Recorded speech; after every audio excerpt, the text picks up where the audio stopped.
ओम शांति। आज की तारीख है 26 फरवरी 2022। बाप दादा के महावाक्य हैं, मीठे बच्चे, रोज अमृत वेले ज्ञान और योग की वास धूप जगाओ तो विकारों रूपी भूत भाग जाएंगे। प्रश्न है, कौन सी एक भूल अनेक भूतों को अंदर में प्रवेश कर देती है? उत्तर, मैं आत्मा हूँ। यह बात भूलने से अंदर में अनेक भूत प्रवेश हो जाते हैं। देह अभिमान का भूत सबसे बड़ा है, जिसके पीछे सब आ जाते हैं। इसलिए जितना हो सके देही अभिमानी बनने का पुरुषार्थ करो। गीत, आज अंधेरे में है इंसान। ओम शांति। बाप बैठ बच्चों को इस गीत पर समझाते हैं। भगत भगवान से चाहते हैं कि भगवान आकर हमारी आँखों को अपना साक्षात्कार करा दो। अब तुम बच्चे तो सम्मुख बैठते हो, तुमने ईश्वर को पाया है, इन आँखों से देखा है। ईश्वर को कैसे पाना होता है वे खुद ही आकर बताते हैं, अर्थात यह नॉलेज देते हैं, समझाते हैं। इस तन द्वारा तुम सब आत्माएं भी इस तन द्वारा अपना अपना पाठ बजाती हो। बिगर शरीर तो कोई पाठ बजा न सके। पाठ आत्मा ही बजाती है शरीर द्वारा। शरीर के नाम भी भिन्न भिन्न रखे जाते हैं। आत्मा तो एक ही है। आत्मा खुद कहती है और बाप भी समझाते हैं कि 84 जन्म आत्मा लेती है। आत्मा कहती है हम एक शरीर छोड़ दूसरा लेते हैं। शरीर तो नहीं कहेगा ना। अब तुम बच्चे तो जान गए कि हम आत्मा हैं, न कि शरीर। बाबा आकर हमको आत्म अभिमानी बनाते हैं। इस शरीर द्वारा आत्मा ही सब कुछ करती है। शरीर के अंदर आत्मा कहती है, इस शरीर द्वारा मैं चलता फिरता हूँ। मैं आत्मा जज, वकील आदि बनता हूँ। आत्मा कहती है हम इस शरीर द्वारा राजयोग सीखते हैं, फिर जाकर राजा रानी की लिबास पहनेंगे। अब तुमको आत्म अभिमानी बनाया जाता है। देह अभिमान में आना यही पहले नंबर की भूल है, जिससे फिर और भूलें भी होती हैं। इसको देह अभिमान का भूत कहा जाता है। हर एक मनुष्य में 5 भूत तो हैं ज़रूर। भूतों को भगाने के लिए ही वास धूप किया जाता है। इन 5 विकारों रूपी भूतों के लिए वास धूप है ज्ञान और योग। यह कोई जल्दी नहीं भागते हैं। उन्हों को भट्टी में डाला जाता है, क्योंकि ये 5 विकार बड़े पुराने दुश्मन हैं। बाप कहते हैं, बच्चे, तुम्हारे में इन भूतों की प्रवेशता हुए आधा कल्प हुआ है, जब से रावण राज्य चला है।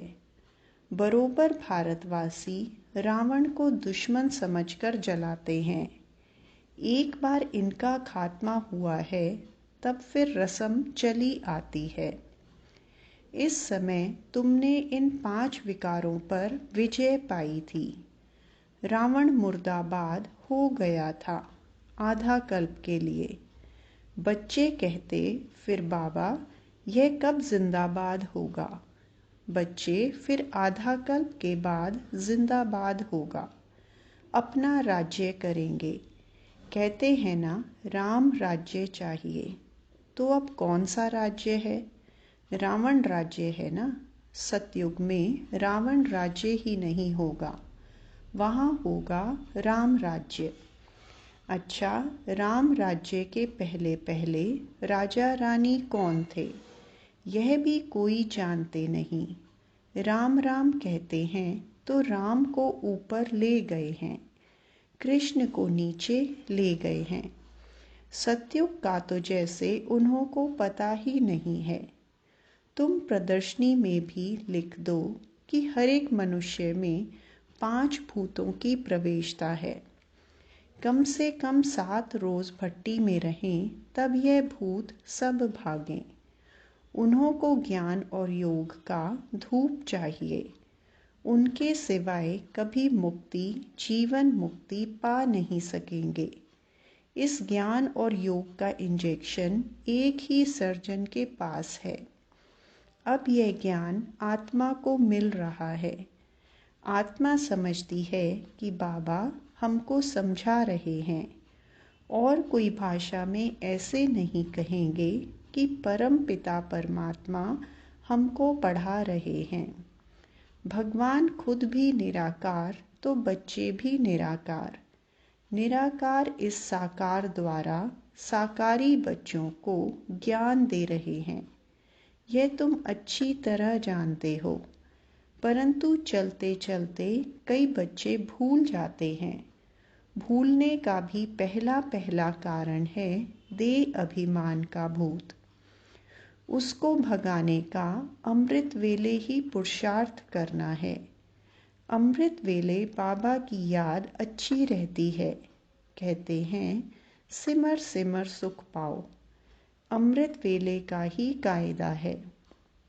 भगत लोग भी अमृत वेले ही सिमरन करते हैं। राम सिमर प्रभात मोरे मन। आत्मा बुद्धि को कहती है कि राम सिमरो।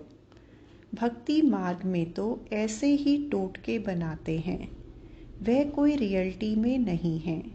समझते नहीं कि काम भी भूत है। तुम लिख सकते हो सब में 5 भूत हैं। पहला नंबर है देह अभिमान, फिर सेकंड नंबर है काम महाशत्रु। आगे स्कूल में भी पढ़ाते थे कि तुम आत्मा हो, यह शरीर 5 तत्वों का बना हुआ है। आत्मा अविनाशी है, शरीर विनाशी है। अब तो यह पढ़ाई आदि कुछ नहीं है। अब तुम बच्चों को पूरा परिचय दिया जाता है। प्रेसिडेंट को ज़रूर प्रेसिडेंट कहेंगे, प्राइम मिनिस्टर को प्राइम मिनिस्टर। दोनों की एक्ट अपनी अपनी है। वैसे परम पिता परमात्मा और फिर त्रिमूर्ति, उन्हों की भी एक्ट अपनी अपनी है। शिव को कहा ही जाता है पतित पावन।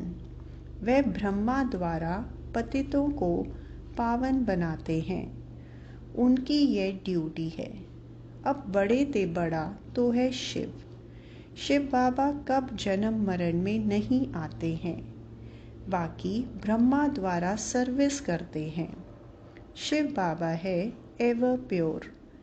ब्रह्मा विष्णु पुनर्जन्म में आते हैं।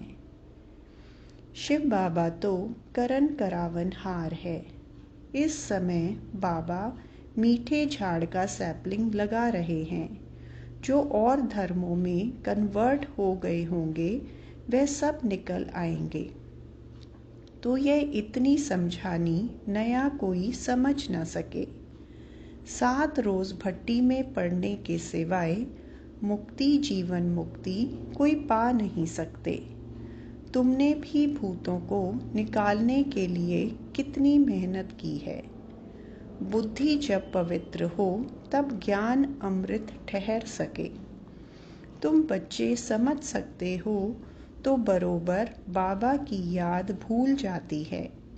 बहुत देह अभिमान आने से फिर मित्र संबंधियों आदि तरफ लव चला जाता है। कोई को भी मोह का भूत न आए। बाबा को कितने ढेर बच्चे हैं। मोह की बात ही नहीं।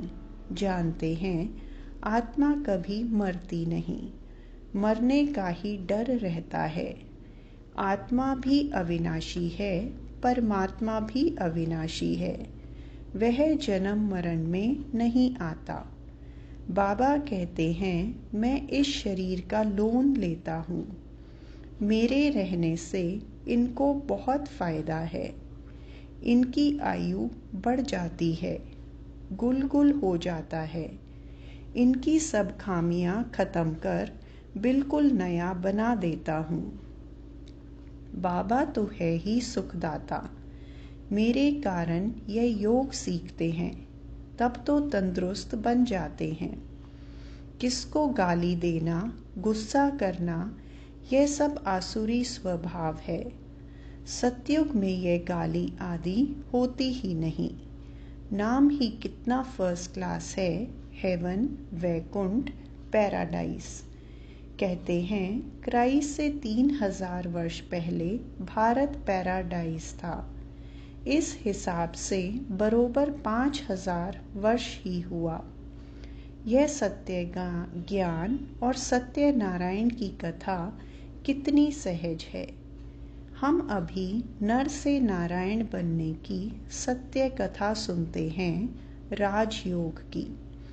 फिर यहाँ की बात भक्ति मार्ग में चली जाती है। वंडर है ना। भारतवासियों को पता ही नहीं कि लक्ष्मी नारायण ही राधे कृष्ण थे। इसलिए हम यह चित्र बनाते रहते हैं तो मनुष्य समझें। तुम बच्चों के सेंटर वृद्धि को पाते रहते हैं, बहुत चाहते हैं सेंटर खोलें। जांच करनी चाहिए कि कितने पढ़ने वाले हैं। स्कूल में स्टूडेंट तो चाहिए ना। पहले 2-4 आएंगे, फिर जास्ती होते जाएंगे। गली गली में मंदिर टिकाणे खुलते रहते हैं, फिर 1-2 को देख बहुत आ जाते हैं। सेंटर खोलने जैसा भी चाहिए ना।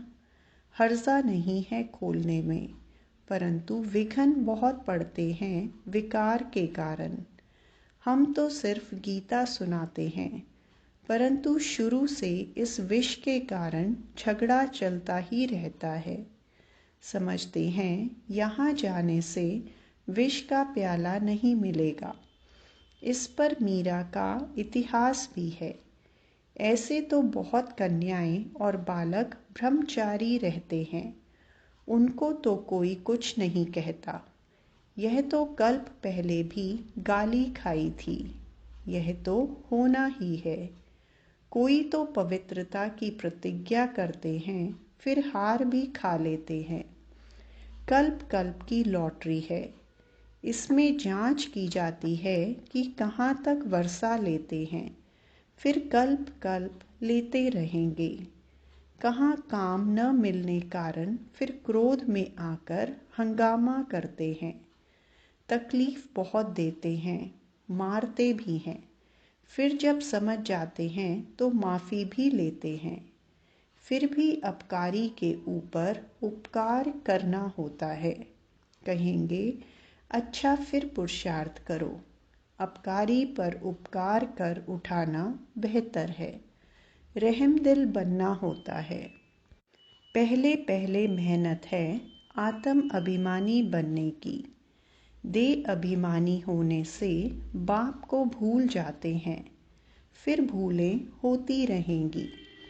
हर एक की चलन से पता पड़ जाता है। मुख से हमेशा रतन निकलने चाहिए, पत्थर नहीं।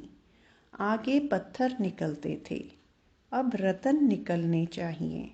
तुम्हारा नाम ही है रूप बसंत।